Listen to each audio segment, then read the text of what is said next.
If you were to ask somebody for a landscape camera recommendation, they might suggest you go with something like this, a high megapixel monster like the Nikon Z7 I have here.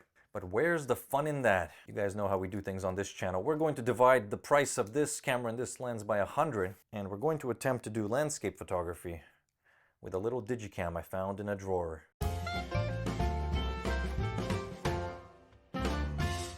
Now, tens of millions of these were made, and they're all lying around somewhere. Chances are you probably have one of these little pocket digicams at home. I'm going to turn it on. Still works 15 years later.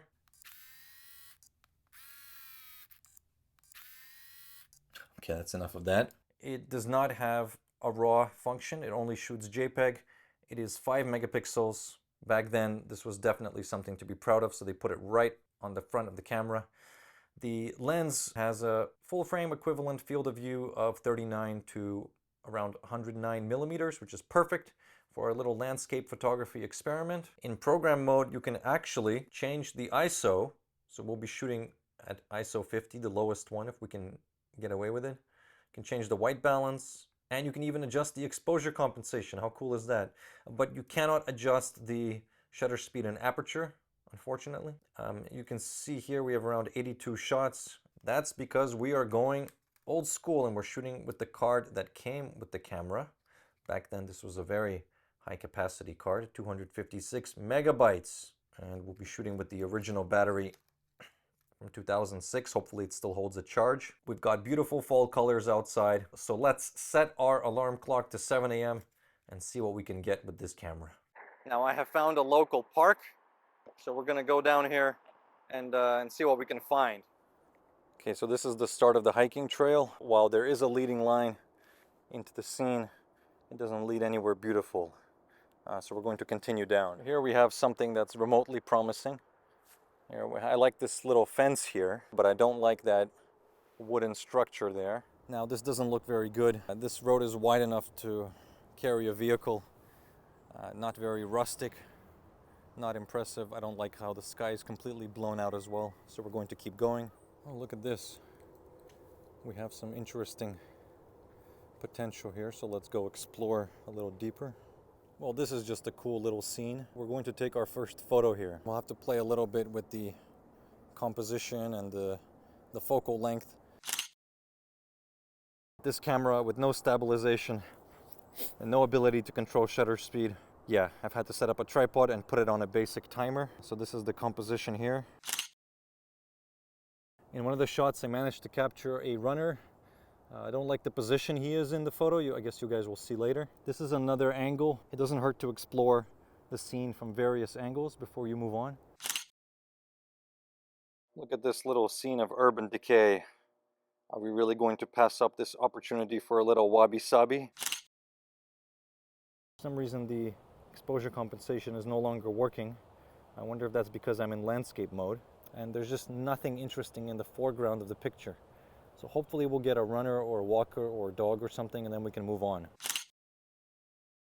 So here is an opportunity for a woodland scene, but it's very, very busy, and I don't know if we can find an angle and try to simplify the composition a bit, because it's very busy. This is not going to be a good photo, right? We can tell already. Okay, here we have a clump of trees that are reasonably close together and might look good, but there's sky there and it's going to be really blown out and ugly. But we're going to take a picture anyway. Just look at these beautiful golden fall colors. We have to find some composition here. There's some branches in the way, so I don't know if we can do that, but we're going to try. Either isolate that tree over there in the middle or that tree on the right. Random urban art, but we also have beautiful landscape potential up here. I don't know if we're going to combine the two. You can actually still see the moon. Apparently we're already at 2/3 battery life after taking a grand total of 15 photos. So I'm going to have to conserve the battery a little bit better. This is a good spot to talk about light. So what we're looking at is some direction for the light. So side lighting looks really good, back lighting looks really good, but front lighting isn't always the best because it can be a little flat.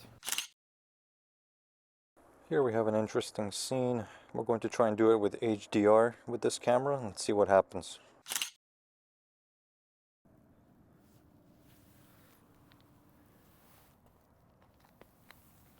As you can see, we've set up the tripod more flat to try and get closer to the ground and get on the eye level with the animal. Well, the camera only has 1 bar of battery left, but this is quite a beautiful tree here, and we're going to see if we can take a vertical woodland photo of it. I don't like the harsh, bright light on those trees over there, but maybe there's something we can do. Let's go up there and see if we can find a shot. Well, we're deeper in the park. There's definitely potential here, but not with this light. I'd like to come back when the weather is a bit more gnarly, maybe when it's snowing or raining or foggy. Our camera is almost out of battery, so we're just going to take a few more shots until the battery dies and then head back to the studio.